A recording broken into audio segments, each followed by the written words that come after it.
Profesor, ¿cuándo cree que se está definiendo ya el contrato, si es que se da, con Ecuador? Más o menos. Y en estos días ya.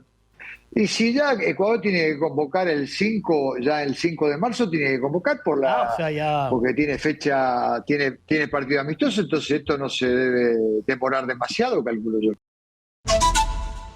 Estamos en comunicación después de varios meses, ¿ah?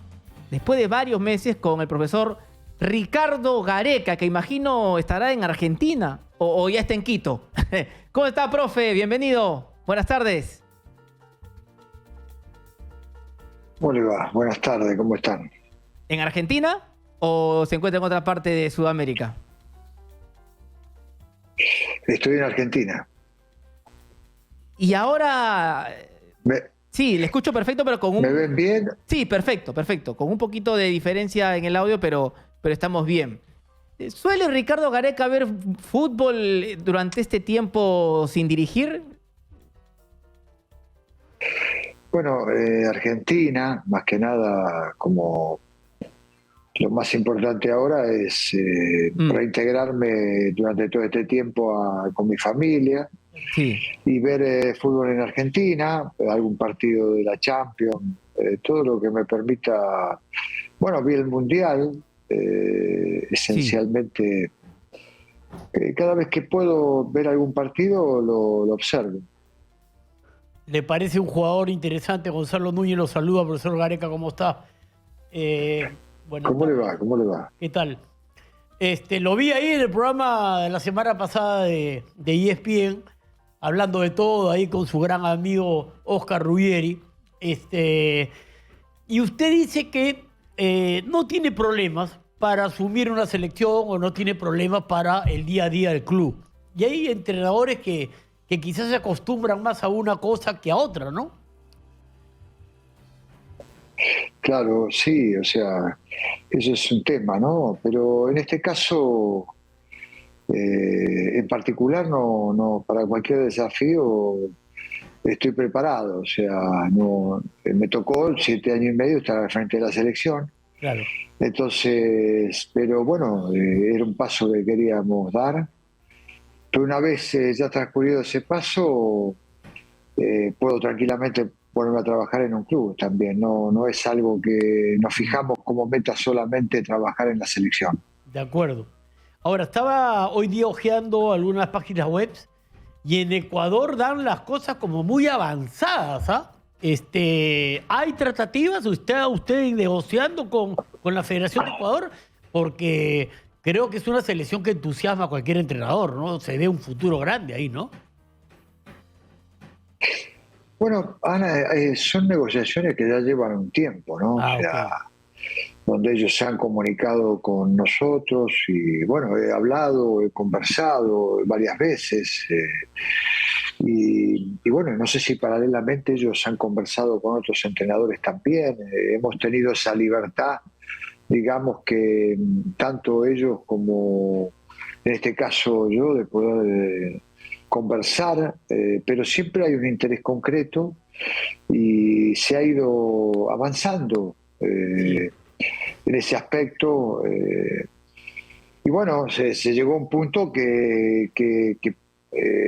digamos, en ese punto donde todavía uno no puede decir que ha cerrado nada, Claro, pero que son días de definición, diría yo, claro. más que nada. Y en ese programa usted dice, no, a mí no me gusta la polémica, a mí no me gusta pelearme, yo evito eso déjenselo a Ruggeri, que es más frontal. Pero quedan todavía cositas del repechaje. Yo recuerdo unas declaraciones suyas cuando le ganamos a Paraguay. Y como que usted se había quitado un peso grande encima, ¿no? Grande, todos los peruanos en realidad, ¿no? Entonces dije, bueno, ahora es tiempo de tomarnos unos días, de estar con la familia, de quitarnos esta presión, este estrés que hemos sufrido, para después ya comenzar a centrarnos en el rival. Desde ese momento, ¿no hay quizás una dosis ahí de subestimar Australia, que no era el equipo que esperábamos, que le hace un gran partido a Argentina en el Mundial, que quizás era mejor de lo que pensábamos? ¿Para usted Australia era mejor de lo que pensaba? Yo para pelear lo dejo a Ruggeri y lo dejo a usted que pelee. O sea, yo no me peleo. Lo escucho, para escuchar pelea, lo escuché a usted durante 7 años y medio. Entonces, y lo escucho a Oscar toda la vida, entonces lo dejo que se peleen ustedes. Yo no me peleo. Lamentablemente nunca lo hemos entrevistado al cabezón Ruggeri, ¿no? Pero claro. Pero Australia resultó, la va a pasar bien, si la entrevista la va a pasar bien. No, nunca subestimamos nosotros. O sea, ¿cómo vamos a subestimar la selección? Nunca subestimó a nadie, o sea, y menos nosotros. Nosotros no estábamos para subestimar a nadie, o sea, nunca lo hicimos, nunca fue nuestra manera de trabajar. Exitosa. Si hay algo que era importante en la selección, era saber dónde estábamos parados, y sabíamos positivamente que nosotros no nos daba para subestimar a nadie, simplemente, bueno, teníamos que jugar a full cada partido. Sí. Australia se presentó de esa manera, o sea, sabíamos que era complicado cuando nos tocó, y sobre todo cuando nos dijeron que era un solo partido. Claro. Entonces, lógicamente, cuando todos nos indicaron que era un solo partido, era 50 y 50 de posibilidades, 50 para ellos y 50 para nosotros. Era injusto, ¿no? Era injusto porque ellos juegan ahí la eliminatoria y hacen jugar un solo partido ahí, ¿no? Es como que hubiésemos ido a jugar contra Nueva Zelanda un único partido a Auckland o a donde se jugó. Injusto también, ¿no? No, pero... Claro, lo que pasa es que nosotros después, para hacer un partido amistoso, lo teníamos que hacer, porque imagínense que un empresario, para hacer un partido amistoso, tiene que ganar dinero, tiene que generar. Entonces nos vimos obligados a hacer un partido en España simultáneamente cuando a ellos les tocaba jugar el partido con Arabia, que definiera que a ver a quién de los dos íbamos a enfrentar. Nosotros teníamos que hacer un partido también, hicimos con Nueva Zelanda, que también le tocaba jugar el repechaje. Sí. Entonces, bueno, a partir de ahí, pero eran diferentes matices, ¿vio? O sea, nosotros, más allá de la seriedad que lo encaramos el partido, no dejaba de ser un partido amistoso, y ellos ya directamente entraban en ritmo de lo que era una eliminación, ¿no? Porque el que quedaba afuera ya quedaba eliminado del Mundial totalmente. Entonces, con la posibilidad de que ya jugaban en el estadio donde íbamos a jugar nosotros ni siquiera pudimos entrenar un minuto en el estadio. O sea, no solamente ellos nos aventajaban de la aclimatación allá, sino que también nosotros ni siquiera pudimos entrenar a pisar la cancha un minuto. Claro, o sea, ellos ya habían jugado en el estadio donde íbamos a jugar nosotros. Pero eso, por ejemplo, fue decisión del comando técnico, porque tengo entendido, profe, que FIFA te da la posibilidad de entrenar en el estadio donde se juega el partido el día anterior, o al menos pisar la cancha. No, nada tuvo que ver con decisión nuestra. Esto es lo que nos dijeron a nosotros. Nosotros no, en absoluto no tiene nada que ver. Ahora, una cosa es pisar y otra cosa es entrenar, ¿no es cierto? O sea, si usted me dice vamos a reconocer para caminar la cancha, es una cosa, lo mismo que nada. O sea, lógico. Camino, pero no me dejan utilizar la pelota, no me dejan entrenar, es lo mismo que nada. Perú lo que necesitaba era entrenar el partido, hacer un entrenamiento mínimamente como uno corresponde, porque ellos ya habían jugado su partido con Arabia. ¿Presentaba esa cancha alguna dificultad? Pero no hizo... ¿Presentaba alguna dificultad esa cancha? No se notó mucho. Nosotros no conocíamos nada de la cancha. Nosotros no conocimos nada de la cancha porque, como te dije, no pudimos pisar la cancha. Claro. Pero, por ejemplo, en la eliminatoria anterior empatamos con Colombia y yo celebré ese día con el señor que está a mi costado, que ya estábamos en el Mundial. Porque yo veía videos de Nueva Zelanda y defendía pa'l culo, no era un buen equipo, era un equipo que se le entraba por todos lados. En cambio, cuando nos toca Australia y comenzamos a ver Australia, ya no era tan fácil el asunto, tomando en cuenta lo que usted dice, un solo partido, que si hubiese sido empate allá, igual que Nueva Zelanda, venían a Lima y de repente en Lima podíamos marcar una diferencia, pero las cosas no se dieron así. Y al final yo me quedo con el inicio del partido. Empieza el partido y Australia va a apretar a Perú arriba. ¿Usted esperaba eso? Bueno, yo ni esperaba eso, ni esperaba que tampoco Nueva Zelanda sea fácil, ¿no? Usted dice que le entramos por todos lados, pero nos costó, el primer partido nos costó mucho, empatamos 0-0 y el segundo ganamos muy apretado 2-0. Pero si bien ganamos, a mi entender, en los dos partidos, ellos debían, el análisis que hacen ustedes lo deben hacer ellos también, no se vaya a olvidar, ¿no? O sea, claro, ellos debían pensar, vamos a jugar con una selección que hace 36 años que no clasifica en un mundial. Claro. Entonces, así como usted tiene un análisis de los rivales, ellos también tienen un análisis nuestro donde de pronto decían, bueno, es una selección que hace 36 años que no va a un mundial, es una selección que le cuesta todo, entonces lo tiene bien analizado, tienen buenos jugadores, sí, tienen buenos jugadores, como ellos tienen también buenos jugadores, pero el presente de ellos no es el mejor, ha sido una selección que ha ido última en gran parte de la eliminatoria o en los últimos puestos en gran parte de la eliminatoria, entonces pegó una levantada sobre el final, pero la visión que tienen ustedes de las demás selecciones también de Perú no es una visión que, digamos, que los tira abajo, sino que es una visión que de pronto ellos nos miran de igual a igual, donde de pronto pueden ganar el partido, y así sucedió. Claro, o sea, Australia pero... y lo manifestó con Argentina, no solamente lo manifestó clasificando, sino lo manifestó con Argentina, donde no le empató el partido, porque el Dibu atajó una pelota clave, ¿no? Sí, o sea, Martínez. Pero el nivel de Australia y Nueva Zelanda era claramente marcado, ¿no? Nos metieron en una cancha de 60 metros, de 50 metros de ancho y de las dimensiones mínimas para hacernos más difícil el partido allá. Pero en Lima creo que se marcó la diferencia ante un rival claramente inferior a Australia, ¿no? Lamentablemente, el que se llevó la suerte, el boleto del sorteo fue Costa Rica, ¿no? Que le tocó jugar con Nueva Zelanda.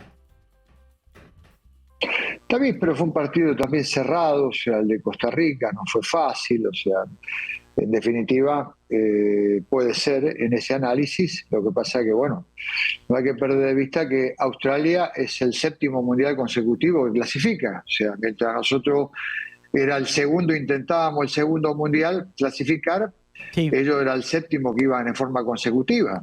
Así que había una diferencia la cual hacía sospechar de que estábamos en un 50 y 50% de posibilidades. Lamentablemente lo llevamos hasta los penales, no era la intención nuestra, pero lamentablemente no se nos dio. Okay. Profesor Gareca, ¿qué tal? ¿Cómo le va? Le saluda Jan Rodríguez, buenas tardes. ¿Cuánto le cambia la ausencia de Yotun en el planteamiento, la idea de juego para enfrentar a Australia? Que se caiga Yotun ahí cercano al partido, que era un futbolista que con usted rendía muy bien al costado de Tapia. Yo creo que la selección tuvo un montón de problemas durante todo. Ustedes fueron testigos de todo. Y bueno, y eso también fue un problema que justo antes del inicio del partido yo sí no puedo jugar. Pero en definitiva creo que la selección lo pudo manejar bien. O sea, en ese aspecto me parece que si bien no tuvimos el mejor nivel, el mejor rendimiento nuestro de lo que podíamos dar, fue un partido parejo, con alguna inclinación de ellos a lo largo de 90 minutos, digamos que a lo mejor tuvieron un poco mejor, pero después todo lo que es el alargue del partido estuvimos mejor nosotros. Entonces, bueno, o sea, fue un partido netamente parejo, ¿no? Claro.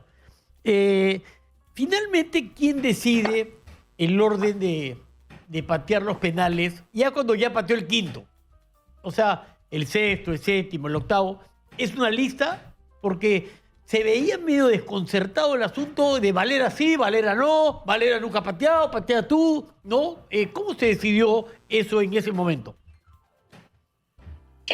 No, bueno, o sea, eso ya estaba resuelto, ¿no? O sea, eso es algo que se ve al patear los penales, quienes de pronto estaban mejor posicionados para patear penales y también quienes están, porque a veces suceden que uno tiene decidido quiénes patean penales, pero en el momento pues, el jugador no lo quiere patear. Como En Cueva, este por ejemplo. caso, siempre han querido patear los penales. Los muchachos nunca han dejado de querer patear los penales, nada más que por ahí en una de esas podían cambiar el orden. A lo mejor uno puede decir el quinto hombre, el quinto lo pateo yo, entonces se van alternando en las posiciones, pero es algo que estaba preestablecido ya. Claro. Usted declaró que se sentía muy cómodo, que había encontrado, qué sé yo, su segundo hogar, ¿no? Sentía el reconocimiento de la gente, vivía cómodo, se sentía ya mucho más acostumbrado, ¿no? Al Perú, y usted mismo ha dicho de que convenció a su familia para que venga y seguir el contrato. ¿Era una ilusión para usted seguir dirigiendo a Perú? ¿O le cortaron esa ilusión? ¿No lo esperaba? ¿O cuando dijo voy a negociar con Lozano, uy, la cosa se hizo más difícil? No, que yo nunca negocié con Lozano, es la primera vez. O sea, con el presidente yo nunca... Yo la vez que negocié siempre fue con Edwin Oviedo. Sí. Que negocié no, porque yo no negocio tampoco, el que negocia es mi abogado. Es O su sea, abogado, yo lo único claro. que me ponía de acuerdo en la parte deportiva, Claro. nada más. Entonces, en la parte deportiva entendí que había un desgaste, una vez que quedamos eliminados del Mundial, entendí que la cosa ya durante tantos años era muy difícil era continuar por el hecho del desgaste que ya se produce por el tiempo lógico. Claro. Pero era tal la existencia del presidente como de Juan Carlos Oblita, la existencia de que renovemos contrato y de que continuemos, era un proyecto que ellos estaban totalmente convencidos. Ante tanta insistencia, bueno, mi familia estaba allá en Lima. ¿Ya? Y bueno, nos fuimos una semana de vacaciones en la que tratamos, bueno, lo que estaba ocurriendo, ¿no? Esta insistencia de la federación para que continuemos al mando de la selección. Entonces necesitaba un poco ver esta posibilidad de que ellos pudieran tener o vivir o estar con nosotros, porque ya 12 años al frente de la selección y ya fuera de mi familia es un poco complicado todo. Entonces conté con el apoyo de ellos, dado la insistencia, pero bueno, o sea, a partir de ahí, cuando hubo el tema de la negociación, ya de hablar algo más concreto, vi que tomaba otro rumbo. Exacto. Tomó un rumbo totalmente diferente, en la cual no me interesa para nada, donde ya se toca la sensibilidad de la gente, se busca la sensibilidad de la gente. Entonces, cuando agarró otro camino el tema de la negociación, ya automáticamente lo di por terminado.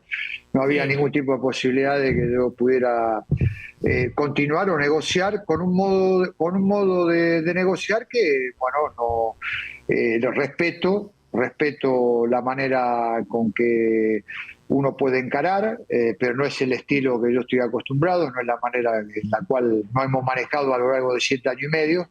Entonces ya directamente no había ningún tipo de posibilidades de continuar. Así fueron un poco todos los acontecimientos como se dieron, ¿no? Claro.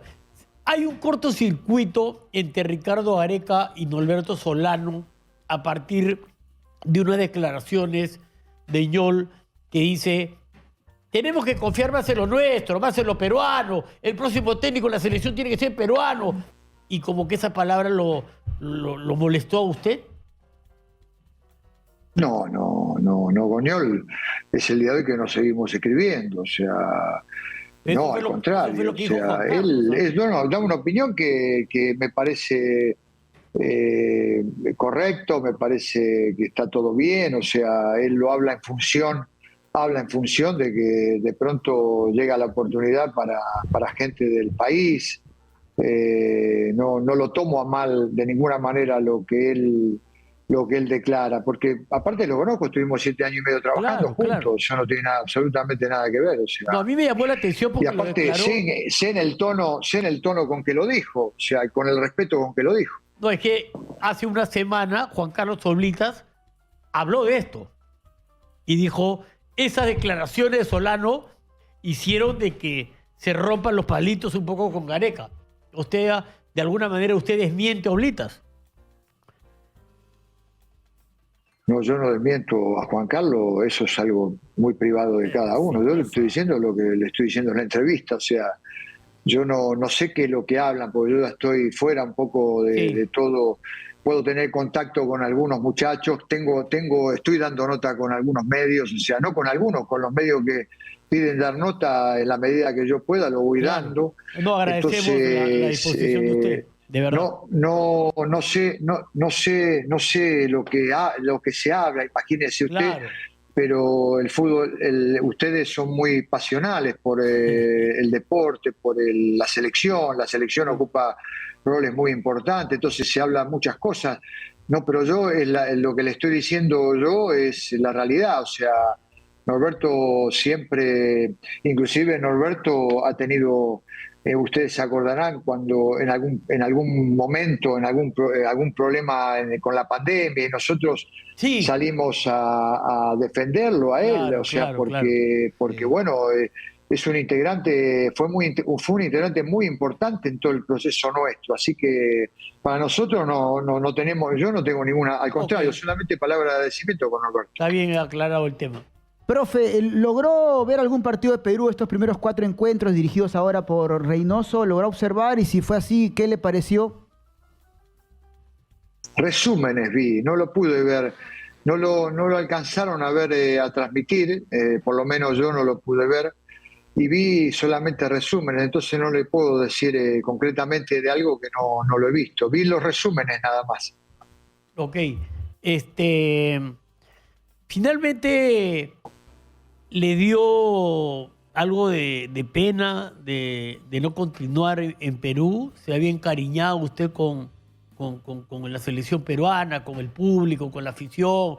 Usted, yo sé que no es una persona que tenga gran ego y que se sienta feliz de que lo aplaudan en un restaurante, pero incluso lo pone medio nervioso, se pone rojo. Pero ¿sentía el reconocimiento de la gente? Sí, claro. Bueno, de la gente, mire, y acá hay una cantidad de peruanos en Argentina, o sea, yo me encuentro muy asiduamente con gente peruana en los distintos lugares que voy.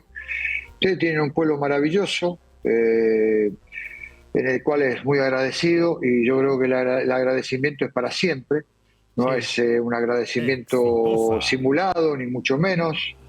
Y bueno, y yo también soy un agradecido para siempre de todo lo que me tocó vivir en Perú. Fueron 7 años y medio muy intensos, claro. pero muy intensos, o sea, con cosas buenas, con cosas malas, con todo lo que nos ha tocado vivir, pero siempre muy respetuoso, siempre un pueblo realmente, una gente trabajadora por sobre todas las cosas y muy hincha de la selección, o sea que yo creo que todo el cuerpo técnico de Reynoso se va a sentir respaldado de parte de la gente. Después, lógicamente, tendrá gusto futbolístico para cada uno, pero muy respetuoso y la gente es hincha de la selección. No, los periodistas que no debemos ser hinchas, nos convertimos en hinchas de la selección. Carajo, 8 eliminatorias, 9 eliminatorias, ni mis bisnietos van a ver a Perú en el Mundial. Y después de 36 años vamos al Mundial, ¿cómo no vamos a tener un agradecimiento? O sea, yo dije, el que no le reconoce algo a Gareca es un mal agradecido. Y todo el mundo chupa rata, eres un no sé cuántos. Bueno, yo es lo que siento, Bueno, profesor, muchas gracias. Tenemos que ir a la pausa, si nos puede acompañar, tenemos una pausa de 30 segundos nada más. No sé, depende. Profe. La pelota está en la cancha de Gareca. Si nos puede esperar un ratito nada más, porque hay algunas preguntas. Claro. Ok. Bueno, profesor, se fue usted y dejó sin chamba a varios. Por ejemplo, acá hay un programa, ¿no?, que se llama Los Exitosos del Humor, donde Fernando Armas lo imitaba a usted, y lo imitaba soberbiamente. Hay un ciudadano que era igualito a usted y que ganaba plata todos los fines de semana. En fiestas. Y fue a despedir de usted, claro, llorando. Tomó foto con el profe. Qué cosas increíbles del fútbol, ¿no?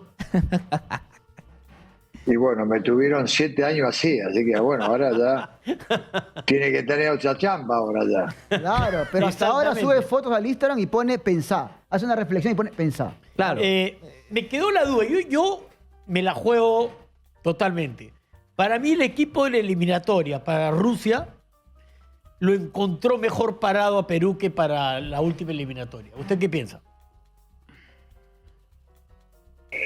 Y pues, o sea, no tuvimos tantos inconvenientes salvo el tema de Paolo, que de pronto Paolo, bueno, todo lo que le tocó vivir.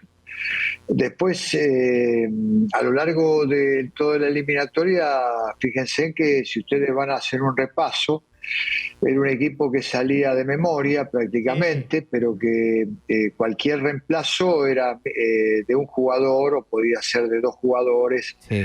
Pero en general no teníamos problemas de lesiones, de complicaciones de ningún tipo. En esta eliminatoria nos pasó de todo, que lo que se puedan imaginar. Yo creo que todo el mundo ha tenido inconvenientes, lesiones de todo tipo. Y bueno, dentro de lo que habíamos tenido pensado cuando nos renovamos en aquella vez, la segunda vuelta, era que, bueno, con Paolo, con Jefferson, que ya iban a tener una edad avanzada para esta eliminatoria, si se caía uno, iba a estar el otro. Bueno, la cuestión es que los dos no hicieron ningún gol, o sea, los dos en toda la eliminatoria, que fueron la eliminatoria pasada, fueron súper clave. Lamentablemente ni siquiera tuvieron tan poca participación que no pude. Tanto los goles entre Loreja Flores, entre Paolo Guerrero y entre Jefferson Fafán, creo que hubo más de 30 y pico de goles en todo lo que hicimos, en todo el proceso nuestro. Entonces, imagínense que esos 30 y pico de goles prácticamente se fueron. Y bueno, hubo que reinventarse, la selección se reinventó, pegó una levantada importante, se acomodó, nos fuimos acomodando y bueno, estuvimos a tiro, ahí se nos escapó por poco. Muchas veces de todo lo que han hablado durante el proceso, mucha gente que de pronto decía, bueno, que gracias a los 3 puntos de Bolivia, que nos permitió la clasificación, reglamentariamente,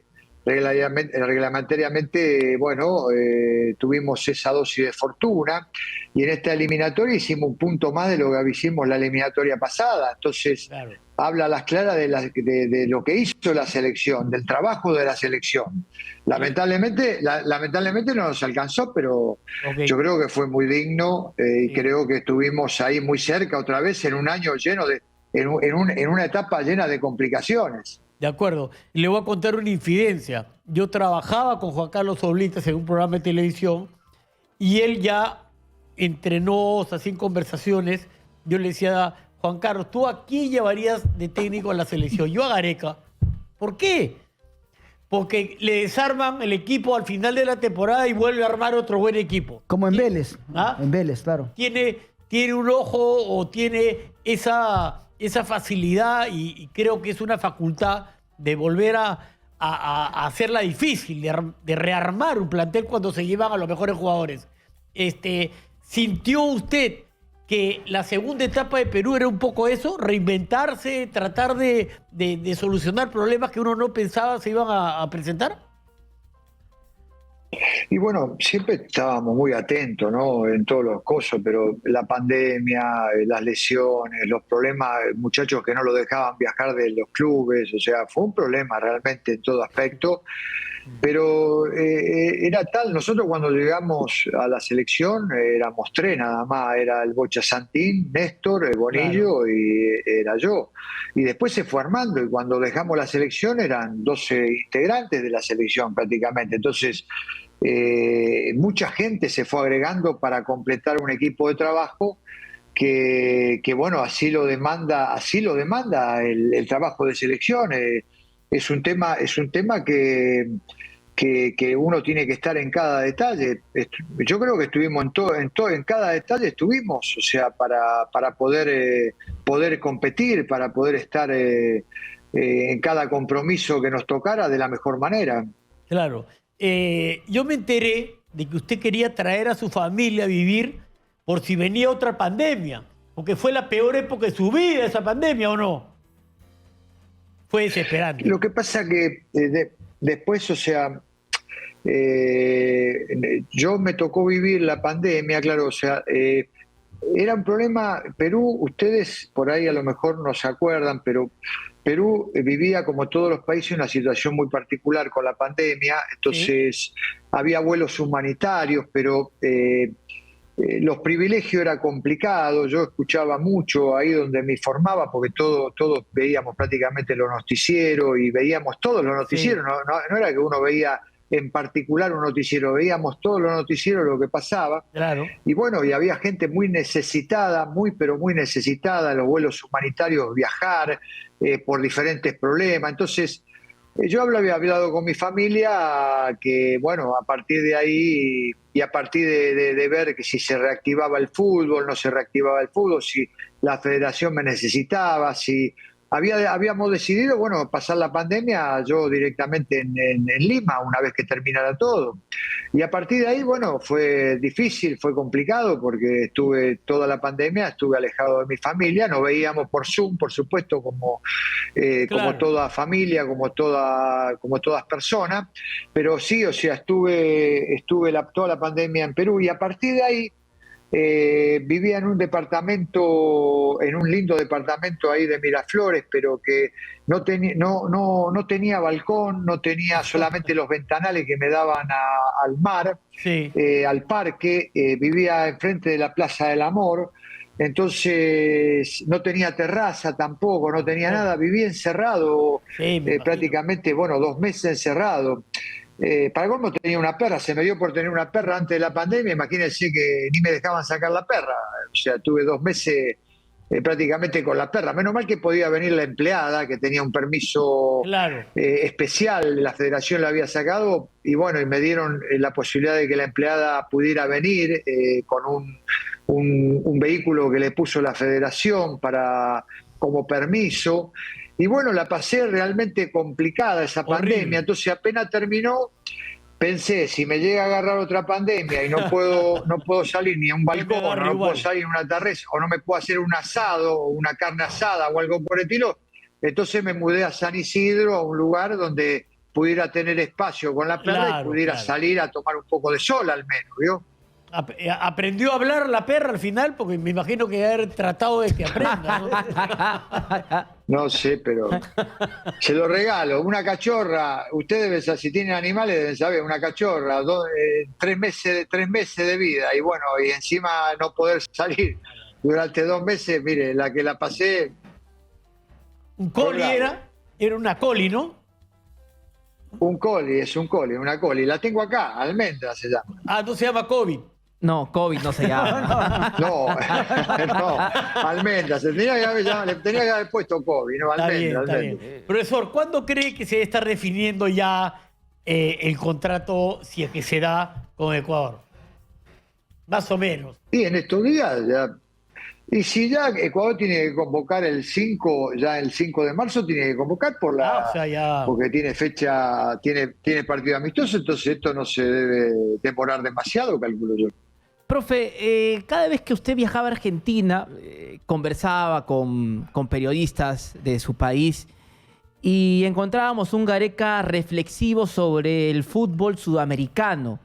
Y Defensor. esto lo relacionamos mucho con lo que vemos los fines de semana, ¿no? Siempre cuento una anécdota que hace 2 sábados estuvimos con mis compañeros en Miraflores y fuimos a ver fútbol argentino. Y la verdad que nos decepcionamos una vez más porque Boca, por ejemplo, era un equipo que desde la estética ha perdido muchas cosas, no se asemeja en nada al fútbol argentino de los 80, 90, más correr, friccionar, faltas, balones divididos. Y usted ha manifestado muchas veces que hay una influencia europea en el fútbol sudamericano que no nos hace mejores. ¿Por qué cree eso? Bueno, yo creo que, primero porque estoy convencido, yo creo que esencialmente el sudamericano tiene una técnica muy particular y que eso es precisamente lo que lo destaca, ¿no? O sea, entonces la influencia que tenemos los entrenadores de determinada manera de jugar y por toda la información que llega, ustedes mismos, los periodistas,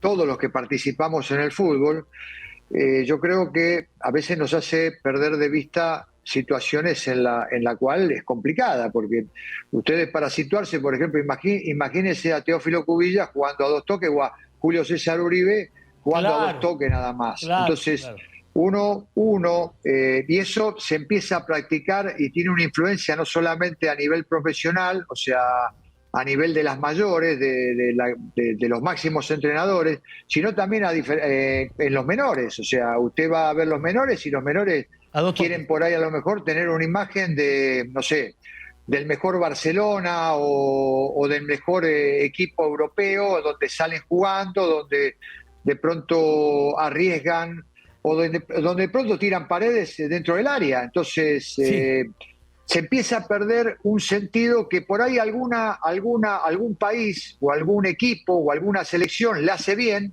porque tiene los elementos, y hay otros que al contrario, o sea, en vez de mejorar empeoran, van empeorando. Tal es así que Italia, por ejemplo, es tema de debate hoy en día, que hace dos mundiales que no clasifica. Italia fue 4 veces campeón del mundo con el famoso catenaccio. Claro, así es. Entonces, y cuando digo que es de todo general, bueno, muchas veces cuenta con la complicidad del periodismo, del entrenador, de los jugadores, de todo el mundo. ¿Por qué? Porque queremos ver algo que de pronto, no sé, en ese algo, un equipo o una selección tiene un presupuesto, o un equipo tiene un presupuesto de, no sé, de 1.000 millones de euros. Entonces trae para ejercer lo que ejerce o para jugar de la manera que juega porque tiene un presupuesto y le da la posibilidad de traer los mejores defensores que salen jugando, que tiran caño, que tiran paredes dentro del área. Por ejemplo, así todo pierden campeonato, pierden Champions por esos detalles. Entonces, nosotros tenemos que volver indefectiblemente, para mí, a una manera de jugar que nos potencie, que tiene que ver con la calidad futbolística del jugador, que tiene que ver con la seriedad de los defensores, que tiene que ver con lo que nos beneficia a nosotros en particular. Y yo hablo desde ese punto de vista, porque hoy físicamente, antiguamente, en otras décadas, cuando Argentina fue en la década del 50, en la década del 60, Europa, o sobre todo en la década del 50, se creía que con la calidad solamente bastaba y se encontró con otra realidad. Entonces terminó siendo goleada. ¿Por qué? Porque la intensidad física era de otra manera. Hoy en día en el mundo todo, pero no tengan ningún tipo de duda, que todos trabajan muy bien físicamente, todos son intensos. Sí. Lo que se ha perdido y lo que el sudamericano no tiene que perder es la calidad futbolística que tiene el sudamericano, y para eso tiene que trabajar. Pero esa habilidad no salía en Argentina o en el Río de la Plata del potrero, el famoso potrero, acá en el Perú en las canchitas de tierra, o en la canchita de losa, o en la playa, y eso no existe más. Pero esa habilidad sale cuando, por ejemplo, a mí me decían, cuando era más chico, los entrenadores, o a los compañeros, no yo, porque si no van a decir, usted es habilidoso. Yo no era tan habilidoso, pero a nivel de potencia, por ahí me llevaba 1 o 2 tipos a la rasta. Pero a los habilidosos, los maestros, les decían, pibe, usted no sea morfón. Utilizaban palabras, aquellos que de pronto se sacaban 1, 2 o se querían gambetear 5 tipos. Sí. Pero no, les decía, pibe, ustedes sáquese 1, 2 tipos de encima y después toque la pelota. No se quiera gambetear a 5 o 6. Ahora directamente, pero no le cortaban la creatividad. Claro. Le decían, lo asesoraban y le decían de la mejor manera que no se podía gambetear a todos los contrarios. No se podía, tenía que tocar antes. Entonces, pero hoy en día, al sudamericano se lo trabaja de tal manera. Esto no tiene nada que ver que el potrero o la pista o lo que sea. Tiene que ver con una modalidad de trabajo que tenemos que darnos cuenta si nos hace bien o nos hace mal. Si a usted a Julio César Uribe, para citar un ejemplo, para situarnos, usted ahora a un jugador con esa potencia, con esa habilidad, Claro. usted lo hace jugar a 2 toques nada más, Lo mata. le quita lo mejor que tiene él. Entonces, Claro. y así podemos estar hablando de todos los jugadores habilidosos que hay. Entonces usted le tiene que dejar, o a Jefferson Farfán, o a Cueva, le tiene que dejar, o le tiene que incentivar la creatividad, y lo tiene que ir direccionando. Bueno, una vez que se saque 1 o 2 tipos de encima, trate de clarificar y la mejor opción, ¿para qué? Para que el equipo vaya clarificando la jugada. Lógico, la vez pasada he escuchado una historia que no podía creer, ¿no? Cristal tiene un módulo de juego, ¿no? Muy parecido al Barcelona, y hay una estadística que dice que de 10 tacos, 7 por lo general no salen bien. Y ya tienen prácticamente prohibido los chicos tirar tacos. O sea, ya, más que eso ya no podemos ver, ¿no? Sí, no, bueno, muchas cosas. Usted se agarra y ve en el fútbol y se van a dar cuenta cuántos goles hay jugando hacia atrás con los arqueros, o que se la roban a los arqueros, o que los arqueros quieren... Y no a este nivel, estamos viendo a nivel de Champions. Mire, ¿y a usted qué le parece esto de jugar con el arquero? Usted me estaba diciendo recién de Australia-Argentina, por ejemplo, estábamos hablando de Australia. Australia queda eliminado a Argentina porque el arquero quiere gambetear dentro del área chica. Sí. Y pierde la pelota, sí. Por la presión de Eso Julián para usted- Álvarez. Entonces, y usted pierde la era pelota. Entonces, impensado. cuando ya empezamos a perder el sentido de la responsabilidad, cuando ya no tiene absolutamente nada que ver, pero nada que ver, la seriedad, y pasamos a otro extremo, y encima a lo mejor uno escucha comentarios, pero intenta salir jugando, qué bueno, arriesga, la verdad arriesga. Entonces, la verdad que hay que aplaudirlo porque arriesga y queda eliminado, o sea, queda eliminado y le cuesta un mundial, te cuesta un campeonato, Claro. te cuesta, qué sé yo, te cuesta algo 3 puntos, que son 3 puntos que en definitiva en la suma termina siendo un campeonato. Entonces uno empieza a perder el sentido de lo que le conviene realmente y dónde está ubicado, porque uno tiene que saber, bueno, qué clase de jugadores tiene, qué características tiene, dónde uno puede dañar al rival y dónde a uno no lo dañan, ¿no? Claro. Para cerrar, profesor, un par de preguntas. Una que la tiene en la boca, yo creo que la gran mayoría de peruanos, si se lo quiero preguntar. ¿Por qué sentó a Paolo Guerrero en el primer partido de Rusia 2018? ¿Se arrepintió? ¿Hizo justicia porque no venía jugando los últimos partidos? ¿No era el mejor Paolo Guerrero? ¿Cuál fue su motivación para dejarlo del banco y tirarlo del segundo tiempo? Hace un año que no juega Paolo. Paolo llega por un control de control doping, o sea, nosotros ya teníamos todo armado. No, a mí me comunican en Australia que Paolo estaba habilitado. Ya. O sea, nosotros somos recontra agradecidos a Paolo, ha sido magnífico todo lo que ha hecho para la selección, pero hacía un montón de tiempo que Paolo Guerrero no jugaba. Recién lo trae Edwin Oviedo cuando nosotros estábamos en Australia, que lo hacemos jugar nosotros con Arabia, juega con Arabia, o sea, juega un partido en la vuelta, pero el equipo estaba muy alineado. Nosotros teníamos un equipo muy alineado ya, o sea, en la selección, y había que salir a la pista allá, y bueno, o sea, él nos podía ayudar desde entrada, Claro. como nos podía ayudar en el segundo tiempo, por la envergadura de Paolo. O sea, eso no es que es lo mismo que ahora lo que pasó en el repechaje. O sea, yo no tengo ningún problema con Paolo. ¿Cómo voy a tener un problema con Paolo si nosotros, si estaba por lo menos para jugar algunos minutos, si por lo menos estaba para estar, uno lo hubiese llevado por la importancia del jugador? Pero bueno, no es tan fácil tomar ese tipo de decisiones. Precisamente estoy para tomar esa clase de decisiones, ¿no? Y el otro tema es el jugador que más valor adquirió, que nos dimos cuenta que era un jugador mucho mejor de lo que pensábamos, Cristian Cueva, ¿no? Que usted, me imagino, tiene un cariño especial. ¿Usted creyó en Cristian Cueva desde que lo vio, desde que con su juego lo engatusó, se dio cuenta que había potencial, que era un jugador que la pedía siempre, que no arrugaba, que representaba bien el fútbol sudamericano?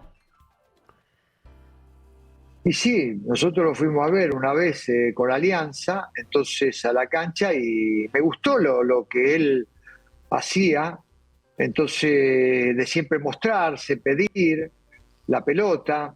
Entonces, bueno, son esas características de jugadores que nos gustaba. O sea, yo creo que jugar en la selección tiene que tener una característica el jugador de una determinada valentía. ¿Por qué? Porque en la selección hay mucha presión, el periodismo ejerce mucha presión, la gente, todo. ¿Por qué? Porque son hinchas de la selección y quieren ver a los mejores jugadores. Y lógicamente que ver a lo mejor, cada uno tiene un gusto y sí, quieren ver, qué sé yo, el jugador que sale en el momento lo quieren ver, el jugador que hace 3 goles lo quieren ver, claro. Si hay algún jugador que está destacando en algún país lo quieren ver, entonces demanda mucha presión y él es un jugador valiente, o sea que aun cuando, y si ustedes por ejemplo ven el Mundial que cuando él le toca errar el penal, sí, después ustedes lo van a ver, si analizan fríamente el partido, se van a dar cuenta que él nunca se escondió, siempre permanentemente pedía la pelota, era opción. Claro. Muchas veces el jugador ante una mala actuación o ante un problema se esconde o se aleja de pedir la pelota. No, al contrario, es muy valiente. Y la selección se cargó de jugadores muy valientes que pedían la pelota permanentemente en situaciones complicadas. Entonces, él era uno de ellos, ¿no? Pero también lo complicaba a usted a veces con actitudes o indisciplinas, ¿no? Y usted decía, esa es la vida privada del jugador. Usted decía, no puede ser, eso es avalar la indisciplina, eso es generar borrachos. ¿Cómo lidiar con ese tema? ¿El técnico se la juega por el jugador y espera que el jugador le responda y a partir de ahí se hace la comunión? Pero nosotros, en el tema de disciplina, ¿cómo le podría decir? O sea, cuando hubo que tomar decisiones, tomamos decisiones muy drásticas. O sea, si ustedes agarran todo el periodo de la selección nuestra, hubo un momento que fuimos a una Copa Centenario donde ustedes tenían, claro, ustedes, cuando digo ustedes, en general, no ustedes en particular, no lo vayan a tomar como algo personal, por favor, sino que cuando claro, lo digo ustedes en representación a todo el periodismo, por ejemplo, ustedes decían, bueno, ¿a qué vamos a la Copa Centenario? Porque habíamos hecho una convocatoria masiva de todos los jugadores locales que queríamos darle la posibilidad para ver. ¿Por qué? Porque entendíamos que la selección necesitaba otro enfoque. Nosotros no dudábamos de aquellos que vinieran a la selección, daban todo, sino que en lo previo teníamos la sensación o pudimos comprobar que la selección, digamos, era un paso para encontrarnos con amigos, para encontrarnos con la familia, para encontrarnos... Y no se tomaba con la seriedad que nosotros pretendíamos que se tenía que tomar, o sea, un enfoque total de todo. Entonces, a partir de ahí dijimos, bueno, vamos a ver qué nos ofrecen otros muchachos, y a partir de ahí, bueno, empezó un cambio radical y después se fueron alineando los muchachos que antes habían sido dejados de convocar, se fueron alineando porque lo único que buscamos era que entiendan que ser jugador de selección requería de un enfoque total en todo aspecto. Y bueno, y Cueva fue uno de ellos, o sea, en la cual la vez que siempre ha sido convocado, siempre estuvo al servicio de la selección. Y fue después que hayan sucedido cosas en su terreno privado, nunca nos metimos. A nosotros lo que nos interesaba esencialmente era que el jugador, una vez que pisara suelo peruano, sea del medio local o sea extranjero, estuviera totalmente enfocado en la selección. Y bueno, y con él nunca tuvimos problema de ningún tipo en ese aspecto. Ahora después, lo que hiciera en su vida, de lo que hiciera las cosas cada uno de sus jugadores, realmente nosotros no podemos tener un control de todo. Ok, profesor, me van a multar porque me he pasado un minuto ya al final del programa, pero es Gareca, peor, me la van a perdonar. ¿Ah? Gracias, profesor, por la entrevista. No, gracias a ustedes, les mando un abrazo. Listo, un abrazo, gracias.